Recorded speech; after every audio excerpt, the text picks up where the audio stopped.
This is the News 4 Rundown.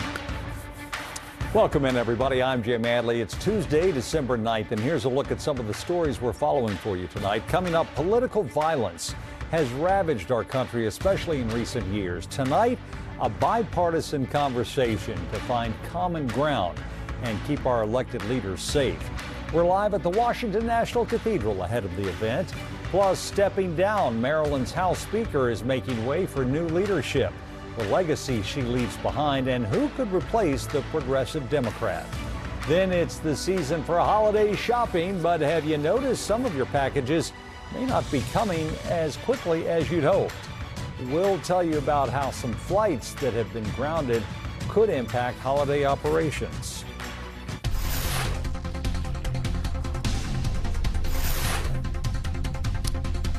But we begin tonight with a bitter cold gripping the DMV tonight. Taking a look at the current wind chills. There they are. The district is under a cold alert with temperatures well below normal.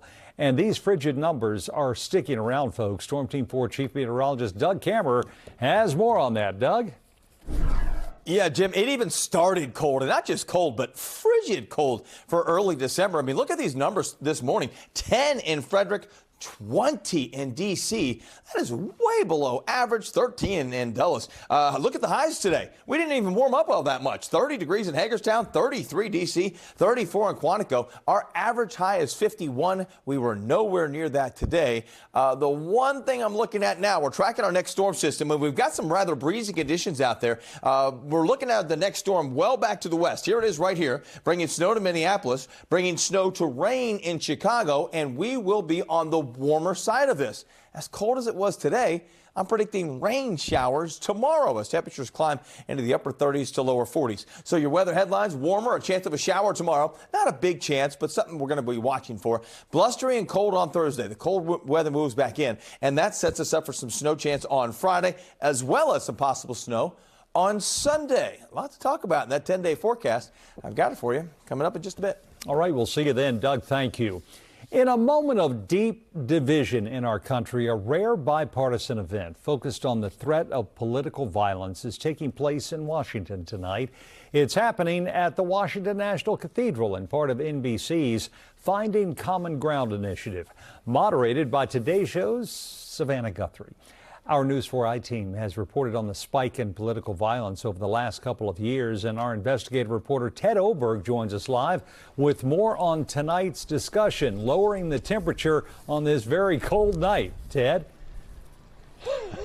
Yeah, I'm not certain we can lower the temperature much more, Jim. But, you know, maybe on a frigid night in D.C., we shouldn't be as surprised that a conversation between two governors to talk about political violence would sell 800 tickets here at the National Cathedral. But it has. In a conversation, not a debate, a conversation moderated by Savannah Guthrie, she will be joined by two governors from opposite sides of this country and opposite sides of the political spectrum. Josh Shapiro of Pennsylvania will be joined on stage here in just about 20 minutes by Governor Spencer Cox of Utah. Governor Cox sort of shot to our collective consciousness a couple months ago in September 2025 when Charlie Kirk was assassinated in his state. He said back then that this is our moment and encouraged Americans in a really impassioned plea at that moment to say we can escalate this or we can look for an off-ramp. And you have to imagine that a conversation like the one tonight, and ones he's had for months, is part of that search for an off-ramp. Governor Josh. How do we get out of it? We have to learn to reach across to each other. Literally to reach across, what I would say, reach across the aisle to each other, to listen more, to speak less and listen more, to try not to prove our points, but to understand the other. That was the dean of the cathedral here, Randy Hillerith, who talked for years about looking for a better way, listening more, talking less. He is inside right now moderating a conversation in a panel that precedes the governors. But we'll be inside in just about 20 minutes, Jim, to hear what these two governors, by the way, both in the conversation in the presidential race in 2028, have to say about political violence. And it has hit both of them close to home in their home states. All right, Ted Oberg, we'll look forward to your report tonight on News 4 at 11. Thanks so much. Now to Maryland politics, where the state's current House Speaker, Adrienne Jones, has announced she'll step down from her leadership position. Jones made history in 2019 as the state's first black woman to serve in the role.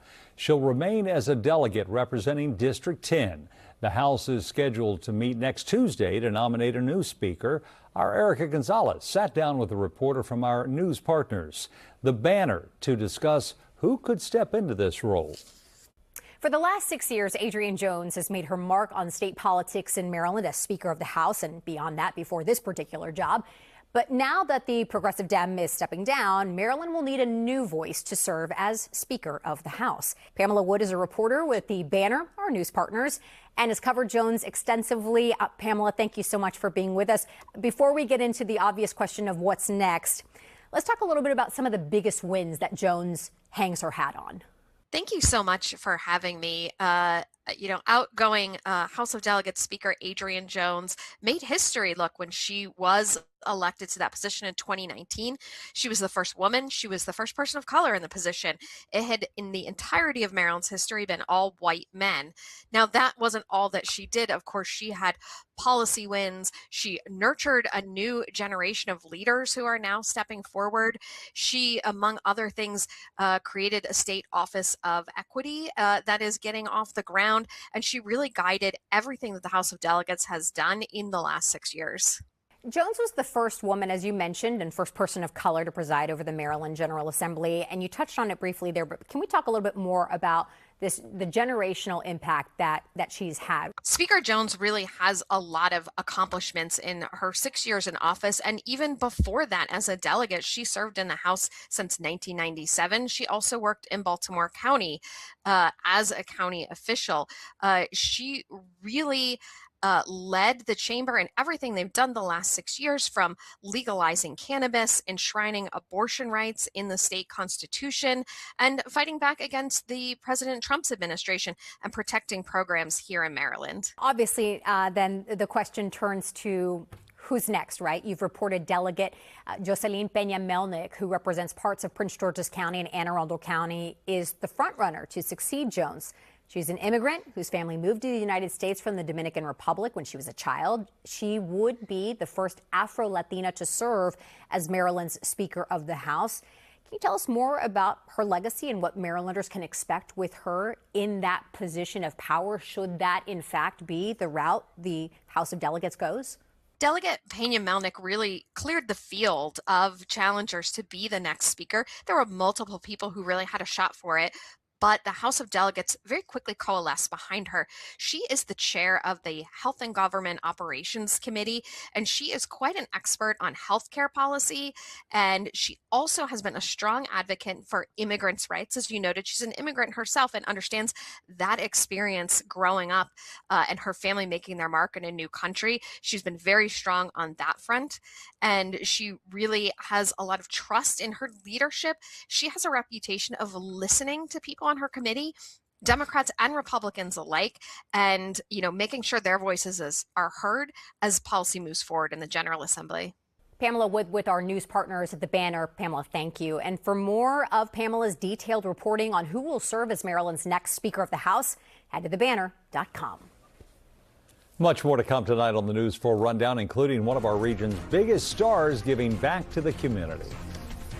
I know it's cold outside, but it is plenty warm with holiday cheer here at Union Station. You see Jaden Daniels right here. He's in the process of giving away 100 bikes through the Boys and Girls Clubs of Greater Washington in partnership with Raising Cane's second annual event. Jaden giving away the bikes. We'll hear from Jaden coming up a little later as News 4 continues. Well, it was a cold day across the area today, and we've got more and more cold making its way our way. A couple of those cold shots may even have some snow with them. Your updated 10-day forecast coming up.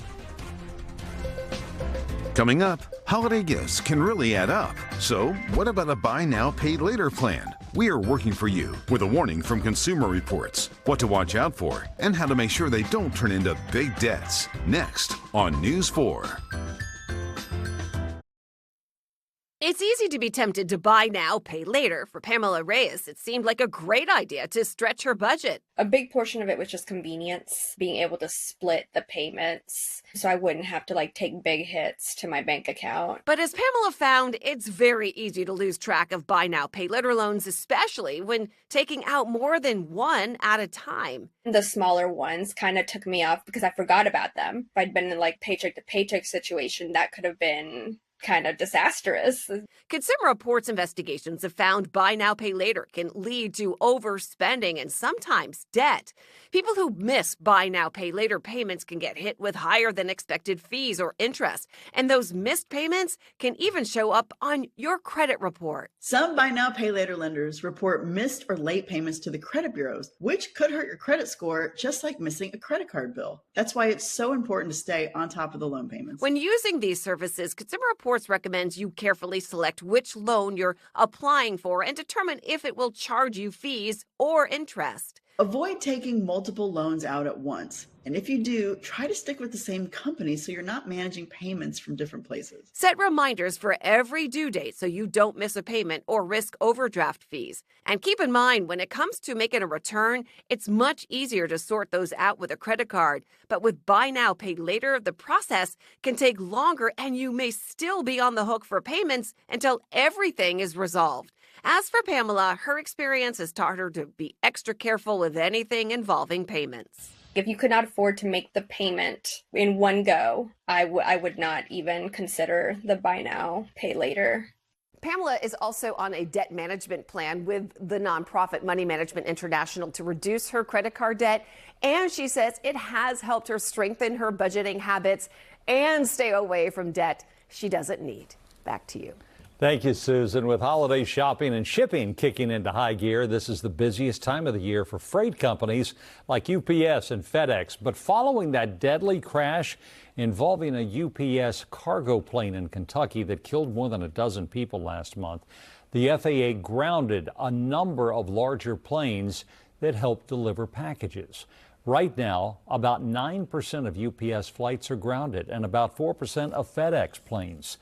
And as News 4 transportation reporter Adam Tuss tells us, experts are warning this could mean some delivery delays for the holiday season. Yeah, the MD-11 aircraft, as they're known, they're really the workhorses for companies like FedEx and UPS. They carry so much cargo, and the fact that they're on the ground means that these companies are having to scramble to find charter flights, and that could cause some major shipping issues. Well, the advice this year for holiday shopping: do not procrastinate. Derek Lossing is a supply chain expert with Cirrus Global Advisors. He details what this could mean for your orders. And some of those packages that would be on those airplanes are now going into trucks. But now, instead of an airport worker handling that package, it's got to go to a ground hub. And maybe they didn't have the right staffing at the ground hub to handle those tens of thousands of packages that they thought were going to be at the airport. A UPS sent us this statement saying, following the grounding of our MD-11 fleet, we have taken multiple steps to manage our network, including securing additional aircraft to augment our fleet. We also have consolidated flight routes to maximize air capacity, and we have reconfigured our ground network, adding additional capacity to move more packages. Anecdotally, a News 4 viewer tells us an order that he places all the time for candles hasn't been showing up on time like it normally does, and he wonders about the supply chain concerns. Our expert Derek tells us he doesn't expect major delays with shipping, but at this time of year, even a day or two could make all the difference. For FedEx and UPS, this is their peak time of the year. So when you have 10% of your mainline fleet that effectively gets grounded weeks in advance, there's very little time to replace that capacity. He says track your packages especially carefully this year. As for those grounded MD-11 aircraft, all of them now have to be inspected, and defects or repairs will have to be made before they can take to the skies again. Tracking the packages at Dulles International, Adam Tuss, News 4. Now, there's no timetable for how long the MD-11 planes could be grounded, but it is expected to be a while. If it's determined the planes are too expensive to repair, brand new planes may have to be ordered. Oh, a blustery Tuesday morning, afternoon too, and that wind still kicking up out there, Doug. Yeah, the wind's coming out of the south, though. That'll keep temperatures up a little bit overnight tonight and into the day tomorrow. But with the wind, yeah, look at the flag blowing right there. That is making for a very cold evening around our area. Currently, those temperatures coming in at 32 degrees. Look at that wind, south-southwest at 17. Current wind chill, 21 degrees, and we're seeing those winds really starting to gust now, and the wind is going to be a factor overnight. That's not going to allow temperatures to fall all that much. It'll be a milder night tonight, but still a very cold night with that wind. Out there right now, temperature-wise, we're in the 20s to the north, low 30s to the south. These numbers will not change a whole lot. Now that the wind has started to kick up out of the south, it will keep those temperatures from falling to where they were this morning. Many areas waking up to 10 to 20 degrees for the temperatures. Right now, the wind chills, 19 in Hagerstown, 19 Winchester, 21 D.C. and Manassas, 23 towards Clinton. So a very cold night. Nothing on the radar picture right now, but we are already tracking our next storm system. This is the one that's starting to bring us the wind right now, and it's going to keep temperatures milder. That means as this comes through, rain to the south, snow to the north, it will actually bring us some shower activity, rain showers, that is. The snow will stay to our north. As the system moves to the north, it'll continue to bring in milder air. Temperatures tomorrow will be about 10 degrees above where they were today. Still below average, still a cold day, but a little bit milder than it was, and we'll see those showers coming through. I'm not expecting much in the way of rain, but it is something we'll track for you. Now, behind that system on Thursday, the wind kicks up and the temperatures fall again. A very cold day on Thursday, setting the stage for our next storm. That one moves to our south, and that one will most likely produce at least some snow during the day on Friday. It's not a lot of snow, but it's something that we'll continue to watch for you. Right now, I'm thinking less than an inch for the most part. But once again, I'll continue to watch it. 44 tomorrow. But once again, it's not going to feel all that much warmer because the wind will keep temperatures, rather wind chills in the 30s. Wind chills in the 20s on Thursday. 38 on Friday with that snow coming in. 44 on Saturday. And then another chance of snow on Sunday as some bitterly cold air moves in. Look at Sunday, Monday, and Tuesday, all going to be on the cold side before we start to moderate a little bit back into the mid to upper 40s by late next week. All right, Doug, thank you. Well, this frigid weather can be dangerous if you're not prepared. News 4's Mark Seagraves looks at what's available in D.C. for anyone who needs a place to stay warm and how we can look out for our most vulnerable. With Storm Team 4 tracking temperatures about 15 degrees colder than average, with the highs in the 30s, cold weather hits everyone, but it impacts some of us harder than others. Well, there's a number of folks that we're concerned about. Obviously, folks who are unhoused, who are out in this type of weather, in these conditions, we want to make sure that the community is checking on them, that they're aware of the dangers, and that they seek shelter when they need it. Seniors obviously are also a concern to us, and we appreciate the community checking in on our seniors and folks who are medically vulnerable. So anybody who has a condition that might be exacerbated by the cold, those are some of the groups that we're most concerned about. And that's part of the reason why we monitor for these types of temperatures. Justin Brown with D.C. Homeland Security and Emergency Management urges all of us to pay attention to the warning signs for hypothermia. There's a number of warning signs for hypothermia. Dizziness, weakness, confusion, pale skin, but also shivering. Anytime that you're shivering, it's really time to start thinking about going inside and warming up and giving your body a rest from those temperatures. The district has issued a cold alert until at least Wednesday morning. If you see someone you think may be in danger in the cold. Well, the first thing you can do is ask, and you can call 311 to contact the shelter hotline if it's somebody who's unhoused and might need assistance getting to shelter. But you can also call 911 if you feel like somebody is in jeopardy. And one thing to keep in mind is that some folks who are really hypothermic might not even be aware of how serious their condition is. So it's good to be vigilant, utilize 311 and call 911 if you think somebody is in immediate danger. The district operates day centers across the city where anyone can get inside, out of the cold, and get a warm meal, hot shower, and other services. In the district, Mark Seagraves, News 4. Now, the district's most recent count of people experiencing homelessness found more than 760 individuals who don't have shelter. Again, you can call 311 24 hours a day for the hypothermia hotline. Maryland and Virginia also have lots of resources for winter weather preparedness. You'll find warming center locations, driving tips, and other information on how to protect you and your family during these winter months.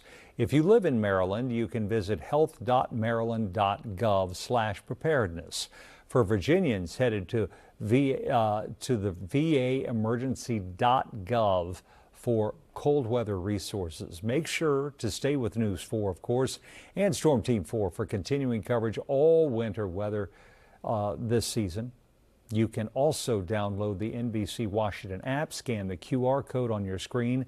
You can see the Storm Team 4 radar where you live and that 10-day forecast too. We'll be right back. Well, it's that time of year again to spread some holiday cheer, something top of mind for the Prince George's County Police Department. Check it out. The department is hosting events through Christmas, like the Shop with a Cop event. This morning, officers took a group of students to the Walmart on Annapolis Road to help them shop for fun presents for the holidays. Officers tell us it's all about giving back to the community. Children are really the crux of any community, and for us to be able to bring some Christmas cheer to a child that may not have had any cheer, and you know, some of these kids have it kind of tough, but it really means a lot to me to be able to just bring some joy into their life, you know, that maybe they wouldn't otherwise have. Good for those officers always giving back to make the annual event even more of a hit. Officers treated that group of students to a pizza party after they finished shopping and worked up an appetite. For the second straight year, Jaden Daniels is spreading some holiday cheer to some local children. The Commanders quarterback is part of a bike giveaway with kids from the Boys and Girls Club of Greater Washington. But he wasn't the only QB in attendance. Our JP Finley has more on today's big event.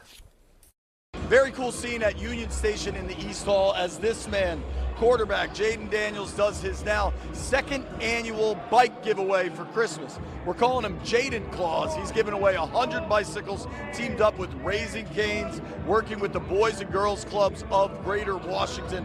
This is a really fun event. You see the smiles on these kids' faces, what it means to get a bike on Christmas. That's something that most people can relate to, and few do it better than number 5. I mean, it's something I always wanted to do, just go out there and really just give back and make an impact.